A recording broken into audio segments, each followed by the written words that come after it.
जय गुरु जी, शुक्राना गुरु जी, सारी संगत को जय गुरु जी। संगत जी, क्या आप भी ऐसे ही गुरु जी पर सब कुछ छोड़ देते हैं और खुद कुछ भी नहीं करना चाहते और फिर सोचते हैं कि गुरु जी कुछ क्यों नहीं कर रहे?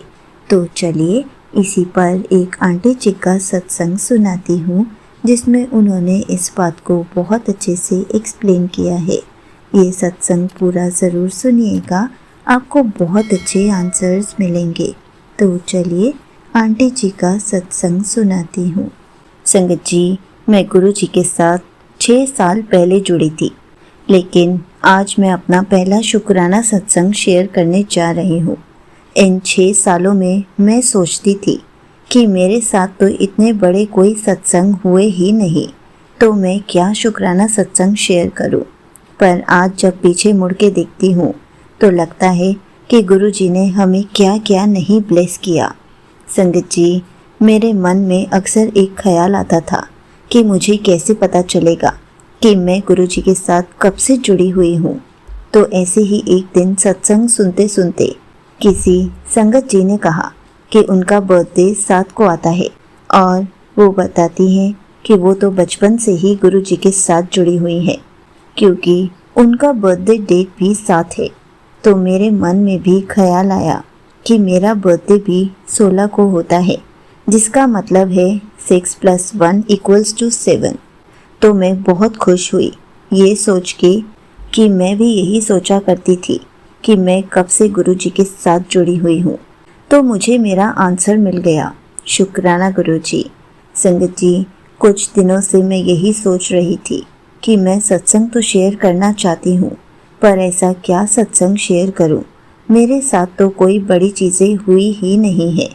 तो मैंने एक बारी ऐसे ही फ़ोन उठाया तो उसमें गुरु जी का मैसेज था कि तुम्हारे साथ जो जो डेली होता है वही सत्संग होते हैं, उन्हें एक डायरी पर नोट किया करो। तो मेरा भी मन करा, मैंने एक रजिस्टर उठाया और उस पर अपने सत्संग लिखने शुरू कर दिए। तो देखते ही देखते मेरे रजिस्टर के 2 पेजेस गुरु जी के शुक्राना सत्संग से भर गए। जहाँ मैं सोचती थी कि मेरे साथ तो ऐसा कुछ हुआ ही नहीं, वहाँ मेरी कॉपी के 2 बड़े बड़े पेज भर गए। तो संगत जी, अब मैं आपको अपने शुक्राना सत्संग सुनाती हूँ। जैसा कि हम सबको पता है कि कोविड आया था, जिसके कारण हमारे बच्चों को फ़ोन मिल गए थे और फ़ोन मिलने पर सभी बच्चों का ध्यान पढ़ाई से हटकर फ़ोन में चला गया। तो मेरे साथ भी कुछ ऐसा ही हुआ। बचपन में मुझे पढ़ाई के टाइम पर फर्स्ट आने के या फिर सेकंड आने पर प्राइज़ मिलते थे और मैं पढ़ाई में बहुत अच्छी थी। पर जब से कोविड आया और मुझे फ़ोन मिला, मेरा ध्यान पढ़ाई से हटकर सारा फ़ोन में चला गया, जिससे हुआ क्या, मेरा पढ़ने में ध्यान लगना बंद हो गया और सारा ध्यान फ़ोन में चला गया। तो संगत जी, 10th क्लास में मुझे बोर्ड के एग्ज़ाम्स देने जाना था और मैंने बिल्कुल भी तैयारी नहीं करी थी, क्योंकि पढ़ने में दिल ही नहीं लगता था, सारा ध्यान फ़ोन में था। तो मैं बहुत टेंशन में थी कि मेरा रिज़ल्ट कैसा आएगा और मुझे पता भी था कि मेरा रिज़ल्ट अच्छा नहीं आएगा, क्योंकि मैंने पढ़ाई ही नहीं की थी। और मैं गुरु जी को बोला करती थी कि प्लीज़ गुरु जी, मेरा रिज़ल्ट अच्छा ला देना। एक बारी क्या हुआ, मुझे गुरु जी का ड्रीम आता है, जिसमें गुरु जी अपनी गद्दी पर बैठे हैं और मुझे कह रहे हैं तेरे को 56% आएंगे। तो संगत जी, मैं सुबह उठी और उस टाइम मैं गुरु जी के साथ इतना नहीं जुड़ी थी और मैंने ये ड्रीम को इतना सीरियसली नहीं लिया और ना ही उसके बारे में बात करी। तो जब मेरा 10th का रिज़ल्ट आया तो मैं देखकर शॉक हो गई। मेरे सच में 56% आए थे और घर वाले भी सब शॉक थे, क्योंकि जो बच्चा पढ़ने में इतना अच्छा था, जिसको प्राइज़ मिला करते थे, और आज एक टाइम पर उसके 56% आ रहे हैं। तो संगत जी, उसके बाद 12th क्लास भी बोर्ड की, उसमें भी मैंने कुछ खास तो नहीं पढ़ा था और मेरे पास कॉमर्स थी, जिसमें अकाउंट्स भी आता है और मुझे मैथ से बहुत डर लगता था। तो मैंने गुरु जी को कहा था कि बाकी सब मैं करूँगी, आप बस मुझे अकाउंट्स का पेपर करवा देना। तो संगत जी, हुआ क्या, जब बोर्ड में रोल नंबर आए तो मैंने देखा मेरा रोल नंबर फर्स्ट बेंच पर है और मेरे भाई का रोल नंबर मेरे ही पीछे सेकंड बेंच पर है। और संगत जी, मेरा भाई अकाउंट्स में टॉपर है और मुझे मेरा अकाउंट का पेपर सारा मेरे भाई ने करवाया और मेरे 70% आए। और इसको तो मैं गुरुजी की ब्लेसिंग्स ही समझती हूँ। तो 12th के बाद अब मुझे देखना था कि मुझे आगे क्या पढ़ाई करनी है और किस कॉलेज में जाना है। और एक साइड पर मुझे टेंशन थी कि 70% लाकर चंडीगढ़ में किसी कॉलेज में एडमिशन लेना बहुत मुश्किल है। चलो, टाइम निकलता गया और मैंने धीरे धीरे सोचना स्टार्ट किया। तो संगत जी, जैसा कि मैंने आपको बताया कि मुझे अकाउंट्स पसंद नहीं थी, जिसकी वजह से मैं बीकॉम और बीबीए तो नहीं ले सकती थी क्योंकि उसमें अकाउंट्स होती है और मेरा बचपन से ही प्रोफेसर बनने का ड्रीम था। तो मैंने बीए लेने का सोचा। तो एक दिन मैं ऐसे ही बैठी और मेरे सामने गुरुजी का एक सत्संग आया जिसमें एक अंकल जी बताते हैं कि गुरुजी ने भी बीए इकोनॉमिक्स किया था। तो बस होना क्या था, मुझे मेरा आंसर मिल गया और गुरुजी की ब्लेसिंग से मैंने भी इकोनॉमिक्स फील्ड सेलेक्ट कर ली बीए में। अब संगत जी, टेंशन ये थी कि जिस कॉलेज में मैं जाना चाहती हूँ उस कॉलेज में मुझे एडमिशन मिलेगा या नहीं। तो मेरी एक फ्रेंड थी जिसके 80% थे और उसका उसी कॉलेज में एडमिशन बहुत आराम से हो गया क्योंकि उसके 80% थे और मेरे 70% थे। तो मैं उसको अक्सर बोला करती थी कि कहीं हम दोनों अलग तो नहीं हो जाएंगे। तो गुरुजी से मेरे लिए भी प्रे करना कि उसी कॉलेज में मेरा भी एडमिशन हो जाए। तो एक दिन ऐसे ही हम पार्क में घूम रहे थे तो मैंने उसको बोला कि तुझे क्या लगता है मेरा एडमिशन हो जाएगा? तो उसने कहा, तू फिक्र क्यों करती है, तू फिक्र मत कर, गुरुजी तेरा एडमिशन उसी कॉलेज में करवाएंगे। तो जैसे ही मैं घर आई मुझे गुरुजी का मैसेज आया कि मैंने तेरे क्वेश्चन का जवाब तेरे दोस्त के रूप में आकर दे दिया। तो उस टाइम मुझे कुछ समझ नहीं आया और मैंने वो मैसेज इग्नोर किया और फिर मेरा उसी कॉलेज में एडमिशन हो गया और मैं बहुत खुश हुई। तब जाकर मुझे उस मैसेज का मतलब समझ में आया। उसके लिए भी गुरुजी का अनंतम अनंतम शुक्राना। तो संगत जी, कॉलेज में एडमिशन होने के बाद मेरे मन में परेशानी रहती थी कि मैं तो पढ़ाई में बहुत अच्छी हुआ करती थी पर अब तो मेरे मार्क्स अच्छे ही नहीं आते और ना मेरा मन पढ़ाई में लगता है। तो मैंने ये सब गुरुजी को कहना शुरू कर दिया कि आप ही देखो क्या करना है। ऐसे ही मैंने फिर से एक सत्संग सुना जिसमें एक आंटी जी बता रही थी कि गुरुजी भी हमारी हेल्प तब करते हैं जब हम अपनी तरफ से पूरी मेहनत करते हैं। ऐसा नहीं कि तुम कुछ भी मेहनत मत करो, खाली गुरुजी को बोलते रहो कि आप कर दो, आप कर दो। तो तब मुझे ये बात समझ आई कि हमें अपनी तरफ से पूरी मेहनत करनी पड़ेगी, उसके बाद जो होगा वो गुरुजी डिसाइड करेंगे। तो मैंने भी अपनी पूरी मेहनत करनी शुरू कर दी और कॉलेज फर्स्ट सेमेस्टर में मेरे अच्छे मार्क्स आए।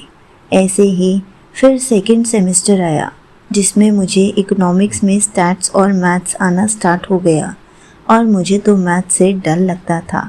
तो बस फिर ऐसे ही हुआ, मेरे बाकी सभी सब्जेक्ट में अच्छे मार्क्स आए और स्टैट्स वाले सब्जेक्ट में मैं रह गई। फिर मैंने रीवैल्यूएशन डाल दिया और मैंने गुरुजी से बहुत अरदास की, गुरुजी अब आप देख लो, आप संभाल लो। संगत जी, आपको पता ही होगा कि कॉलेज में एक बार रिज़ल्ट आ जाता है तो उसके बाद दोबारा रिज़ल्ट नहीं आता, वही फाइनल रिज़ल्ट होता है। अगर किसी बच्चे ने रीवैल्यूएशन डाली है तो उसका सेकंड टाइम रिज़ल्ट आएगा जिसमें उसको पता चलेगा कि क्या वह पास हो गया या नहीं। तो मैंने तो बड़ी अरदास करी थी कि गुरुजी जो जो बच्चे रह गए प्लीज़ आप सबको पास करवा देना। संगत जी, आप यकीन नहीं करेंगे, कुछ दिनों बाद ही कॉलेज से मैसेज आता है कि सारी बीए का ही रिजल्ट दोबारा आया है। और संगत जी, आई वॉज शॉक्ड। मैं हैरान रह गई कि ये कैसे हो गया, ऐसा तो आज तक नहीं हुआ। और मैंने फिर से अपना रिजल्ट चेक किया तो मैं पास थी। ये सब कुछ गुरुजी ने करा।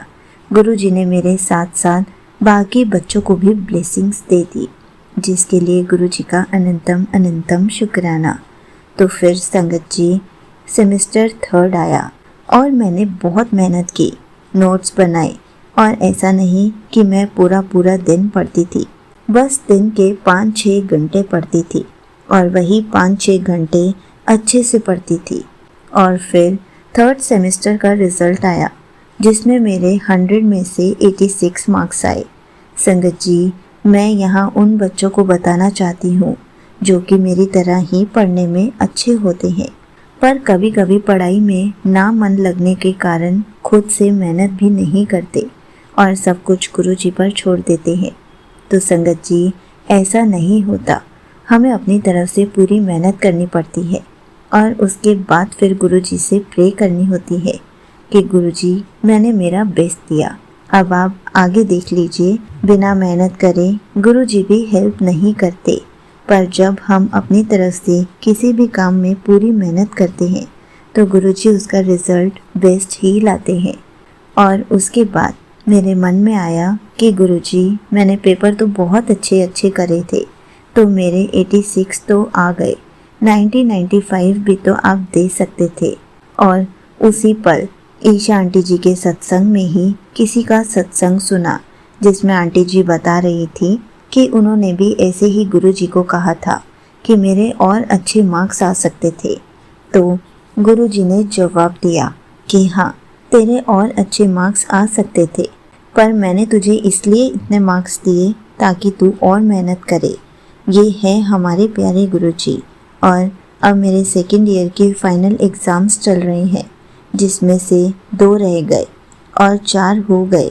और जो 4 हुए हैं संगत जी, मैं बताना चाहती हूँ, मेरे वो चारों पेपर इतने अच्छे हुए हैं। फ़ोन में प्रीवियस ईयर क्वेश्चन पेपर आ जाते हैं, तो मैंने वो निकाल के सारे वो वाले क्वेश्चन पेपर पढ़ लिए। और आप यकीन नहीं करेंगे, मैं जो पढ़ कर गई एग्जैक्ट सेम टू सेम वही एग्ज़ाम में आए। और मैंने वही क्वेश्चन पेपर्स अपने दोस्तों में भी सेंड कर दिए थे। और पेपर देने के बाद सब बड़े खुश हुए और मुझे थैंक यू बोलने लगे कि तूने जो पिछले साल के क्वेश्चन पेपर सेंड करे थे, पेपर एग्जैक्ट वही आया। मेरे दोस्त भी बहुत खुश थे और मैं भी बहुत खुश थी। और मैंने गुरुजी का अनंतम अनंतम शुक्राना किया। संगत जी, एक और बात बताना चाहती हूँ कि विद्या दान सबसे बड़ा दान है। तो हमें कभी ये नहीं सोचना चाहिए कि उसके मेरे से ज़्यादा मार्क्स आ जाएंगे तो हम पढ़ाई में किसी की हेल्प नहीं करेंगे। आप किसी की दिल से हेल्प करोगे तो गुरुजी हमारी हेल्प खुद करेंगे। तो अगर आपको भी अपनी पढ़ाई से रिलेटेड कोई भी प्रॉब्लम आ रही है या आप सोच रहे हैं कि हमें आगे क्या करना चाहिए, तो बस गुरुजी को एक बात बोलें कि गुरुजी, आप जो भी करोगे वो मेरे लिए बेस्ट ही होगा और मैं अपनी पूरी मेहनत करूँगा, बाकी आप सब देख लेना। संगत जी, उसके बाद गुरुजी सच में खुद सब कुछ देख लेंगे, क्योंकि आप अपना 100% दे चुके होंगे। और गुरुजी, थैंक यू सो मच। आपने मेरी 10th क्लास से लेकर कॉलेज लाइफ तक मेरी हेल्प की, मुझे गाइड किया और अब मुझे पढ़ाई में इतना अच्छा बना दिया है।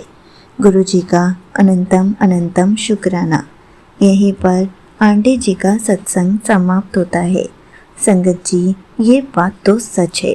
अगर हम सिर्फ गुरुजी को कहते रहेंगे कि आप कर दीजिए, आप कर दीजिए, तो फिर गुरुजी कैसे करेंगे? चाहे वो पढ़ाई हो, चाहे बड़े मंदिर जाना हो, चाहे कोई भी काम करना हो, अगर हम आलस के मारे बैठे रहेंगे और सिर्फ गुरुजी से अरदास करते रहेंगे तो गुरुजी हमारे लिए भी मेहनत क्यों करके देंगे? वो हमारे लिए कुछ क्यों करके देंगे? जब तक हम अपने एफर्ट्स नहीं करेंगे, हम मेहनत नहीं करेंगे, तब तक गुरुजी भी कुछ नहीं करेंगे। गुरुजी हर पल कहते हैं, तुम काम शुरू करो, मैं तुम्हारा हाथ पकड़कर आगे ले जाऊंगा। ऐसा नहीं है कि सिर्फ बैठे बैठे अरदास करते रहे और गुरुजी को कह दें कि आप हमें अच्छे मार्क्स दिला दो। संगत जी, जब हमने पढ़ाई ही नहीं की होगी तो हम लिखेंगे क्या, और गुरुजी उस पर क्या ही हमसे वर्क करवाएंगे। हमारा हाथ पकड़कर हमें आगे कैसे लेकर जाएंगे। हमें हर पल शुरुआत खुद ही करनी होती है। गुरुजी उसी पल हमारा हाथ थाम लेते हैं, उसी पल हमें आगे ले जाना शुरू कर देते हैं जब हम एफ़र्ट्स दिखाने शुरू कर देते हैं। चाहे वो पढ़ाई से रिलेटेड एफ़र्ट्स हो, चाहे वो किसी काम से रिलेटेड एफ़र्ट्स हो, चाहे बड़े मंदिर जाने से रिलेटेड एफ़र्ट्स हो, कोई डिसीजन लेने के लिए एफ़र्ट्स हो, किसी भी चीज़ के लिए सबसे पहले हमें ही उठ के शुरुआत करनी है। उसके बाद ही गुरुजी उसको सफलता के मार्ग पर लेके जाते हैं। सिर्फ अरदास करने से कुछ नहीं होता। गुरुजी हमारी मेहनत भी देखते हैं, उसके बाद ही हमें 100% मिलता है। इसलिए संगत जी, इस बात को अच्छे से समझिए। हम बैठे बैठे आलसी बन जाते हैं। हम तो कोई काम करना ही नहीं चाहते। हम तो आसान तरीका ढूंढते हैं कि हम तो गुरुजी से कह देंगे, गुरुजी हमारा काम भी कर देंगे। बिल्कुल भी नहीं। जब तक हम काम नहीं शुरू करेंगे, जब तक हम शुरुआत नहीं करेंगे, गुरुजी उसको अंत तक नहीं पहुंचाएंगे। हमें ही शुरुआत करनी है। सब कुछ गुरुजी नहीं कर सकते। गुरुजी चाहते हैं हम थोड़े से एक्टिव बने, हम अच्छे से पढ़ें, अच्छे से अपने सारे काम करें, हम अपना आलसपन छोड़ दें। इसलिए आज से ही आप एफ़र्ट्स करना शुरू कीजिए। अंत तक गुरुजी खुद पहुंचा देंगे और जो पहुंचाएंगे वो बेस्ट होगा। इसलिए आज से ही मेहनत करने की ठान लीजिए। चाहे वो कोई भी काम हो, अपने आलस को छोड़ दीजिए। जय गुरुजी। शुक्राना गुरुजी।